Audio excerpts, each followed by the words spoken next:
What's up, guys? Welcome back to another video, and today's video is going to be a little different. I know I haven't posted lately. I've got 3 videos now on my channel, but this one's going to be a little different from fishing. It has stuff to do with fishing, but I'm not fishing. So basically what I'm going to be doing is I'm going to be going over some of the things I like doing or using during fishing, like Senko worms. I like using jigs. I'm gonna go through my tackle box, show you all my rods and everything else, and so let's get right into that. So I'm gonna set you guys down right there. Now this is my tackle box, nothing major sized. Let me go ahead and pick y'all up again. Now as we open this tackle box right here, let me move my phone, my remote. I'm gonna go ahead and open this up right here. And basically, let me get out of the light here. This is my whole setup. I got a bunch of crankbaits. I got deep water crankbaits, rattle traps. That's a normal crankbait. Some small crankbaits. There's a popper right there, and then a crankbait. That's like a foot crankbait. It goes over. That's an old popper from a long time ago. And there's a bunch of other crankbaits. But these are all my worms and stuff, all the way right through here, and then I got jerk baits, I got the multiple poppers. Let's go ahead and get it. But first, actually, I'm gonna flip this over. Okay, so go ahead and sit down here. This right here, this is a jig. Actually, I think I got this one from Bass Pro. It's kind of a more heavyweight jig, mostly. Sits on the bottom like that. Goes to the way it sits. This is made by Burke's Baits. This is a it's supposed to be a bushy head, but right here is a football head. No, yeah. No, that's not a football head. Where's the football heads at? Should have a football head. Right here's a football head. Guys, this is a football head jig. As you can see right there in the light, there's a football head, and then I got all kinds of different jigs. I got crappie jigs right here, like small ones and stuff connected to that one. Alright, so let's go ahead and pop into this right here. So I have like a lake crankbait I really don't use much. I got that crankbait, bunch of rattle traps. There's one, and then there's a bunch right through there. There is this crankbait. That's a pretty good one you can use. It's got a long lip, probably about, actually I don't know how far that one goes in the water. But a lot of these are old. There's some small crankbaits and stuff, not anything really, that good. Then there's these, the square bill crankbaits are really good. That is alright. This is an old whopper popper. Now this thing, it works kinda good, not that good. These things I catch a lot of striped bass on. It's really simple. Basically all you do is throw her in there around a bunch of vegetation sometimes. Most of the time I don't throw around vegetation unless I'm fishing for largemouth, but here and there, yeah, you can throw them near vegetation. I usually just throw like mouths of creeks and stuff where the stripers swim in and out. Or you can use a little minnow, like a Texas rig minnow or something. There's another long lip. There's a chrome one too, and then there's a cricket too. And another crankbait right here. Alright, so let's go ahead and turn that over right there. Now, in this section, I have some small shads right here. These are really not anything, really. Then, I got this one already set up, actually. I need a bigger hook, though. Alright, so this is basically, probably half my hand shad. I got some different stuff in there, too. Just about the same thing. Let me get some light for y'all. Just some small stuff. You probably can't see it that good. I'm very sorry for the lighting. I don't really have a whole lot of light in my room here. So, I got a bunch of homemade jig heads. I got basically what I call them cracking crawls. They're not cracking crawls like Googan baits, but they are crawdads. Let me go ahead and get one out for y'all. I can get it out. Okay. Oh crap, I lost it. Alright, so there it is. Flip her over for you. Right there she is. And usually what I like doing whenever I'm fishing these is I don't like this extra stuff. So I'll go ahead and clip it about right there. And then you take that part off, and then it shows more of the pinchers. the crawdad. The reason I like using crawdads and throwing up crawdads, especially on beds and around vegetation, this is for more clear water, but the reason I like doing that is because crawdads eat bass eggs, and so bass basically take it as a threat of whenever these little bad mamma jammas come into their bed or where they're spawning, they take it as a threat that it's going to hurt their babies, their eggs, and so yeah, that's one good thing to use, especially if those are. I got some spinning baits, topwater spinning baits, jitterbugs. I got a couple of jitterbugs in here. I got more cracking crawls. I got a bunch of flukes, good flukes right there. Flukes, I like using them on a medium-sized jig, like probably, I don't know. I'll show y'all. Right here's my other section too. I got a bunch of frogs and stuff. Right there's my frogs. Then I got my hooks, Texas rig hooks. I got some crawdad hooks, which these are made for like the crawdads and stuff. They got like a little bling on them. And so, but I like using like a medium size. Sorry for the lighting, guys, but there's the medium size. I like throwing them on there so it gets a good bottom water action. I got some Senko worms right here.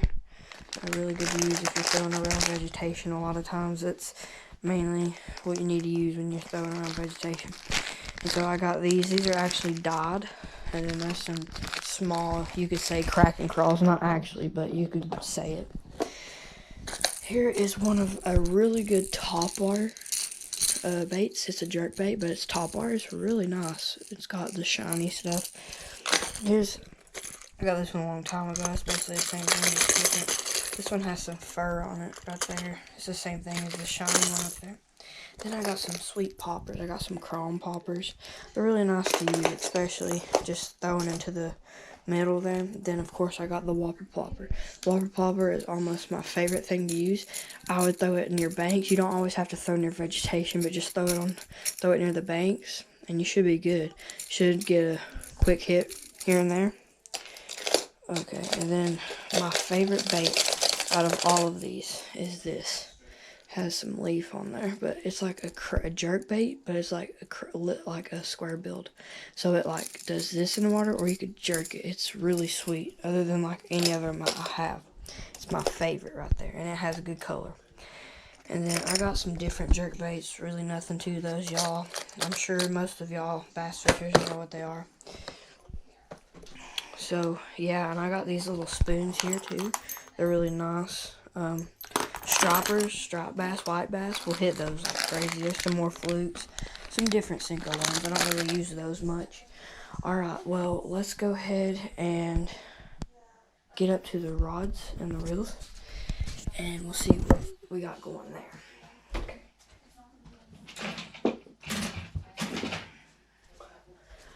So, one of my favorite rods and reel is this one. It has 12-pound saltwater line on it. Sometimes you can use mono. I don't really like using mono or braided line. I don't know. I don't get really good feels with it. But I got like a 1 ounce weight on there, and I got a Texas rig Senko worm, Zoom baits. They're not bad. I use a lot of Googan squad baits. Hopefully I can get in the Googan squad one day if I get there. And but yeah, this is a nice high-tech reel. You got your flip switch where you can like pitch flip and stuff. It's really good. I like using this one, especially with a drop shot bait or a drop shot weight with a Senko worm. They're really fun to use. So, and the rod, I think it's a medium. It is a medium, yeah, it's a medium, 7-foot rod. It's a really good rod. This is a Silver Max, by the way, and it has 6 bearings, which sometimes I roll with 8. If I use like any other ones, I try to get 8, but 6 is fine with me. Or 5, you can do 5 bearings. So off to the next rod.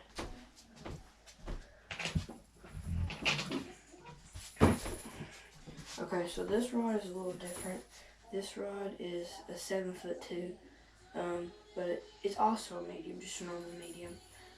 But I mostly throw my lightweight baits on this, like this small little crankbait right here. I throw that a lot. I can just throw them, flip them, lot bait. It doesn't have a flip switch or anything like that. It's a lose. It's not that expensive, but it'll get the job done. I think it's a really good reel and stuff, but it's not always about the reel. You need to get a high-tech rod so you can sling those small baits and stuff. I actually thought that was a medium heavy, but it's not. It's a medium. But right here you got your brakes and stuff, but you could take this off. Right here's your drag through there and stuff. But yeah, there's not really much to this. It's just got a smooth reel and everything. You just toss it out there. You should get one. I especially catch a lot of striper on this pole. Off to the next pole. Last pole.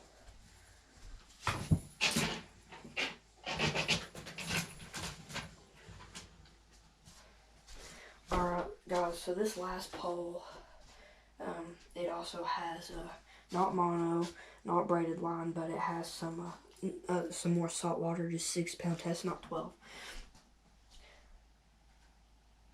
These lures that basically worldwide, they're like, you can basically catch anything. A rooster tail, those things are the best things to use, especially for bluegill, trout. I catch a lot of trout on this rod. I usually go to the mountains to catch trout, but I mean, I throw it here and there if I want to throw a crankbait or two, or even a jig on the side. I throw it sometimes, but it's just like $50 at Walmart. I mean, spinning reels, you don't have to spend that much, because I mean, I could get a $5 one and stuff, but bait catchers, I like getting them really nice, where they're not going to fall apart or anything. This one has the bottom switch too to reverse, and you can flip too. I would not flip with this though, because it's a self-reeling rod. It's actually a Speed Stick Xfinity rod, and it's 6'6", and the line weight is like 4 to 12. I could throw 12 on here, but I'd rather stick with 6 or 8. But I have 8.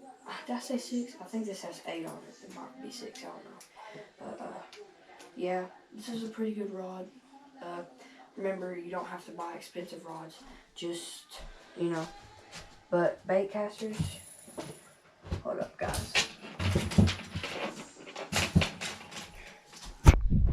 Bait casters, you don't have to buy as expensive rods, but it's better too, and it's worth it. So, can we get this video to, let's see, let's get it to 20 likes. I'm getting there. So, this is on my 4th video. So, okay, if I could get this to 20 likes, let's get some more subscribers. Make to share, comment, and comment what other videos you want me to make. I will actually turn on my comments this time. I know I didn't last time. That's my fault. That's my mistake. But any other tips and tricks y'all want to learn through this whole fishing deal, if you're getting into fishing or anything, just let me know. I'll make a video for it. But anyways, I'll catch y'all guys on the next video.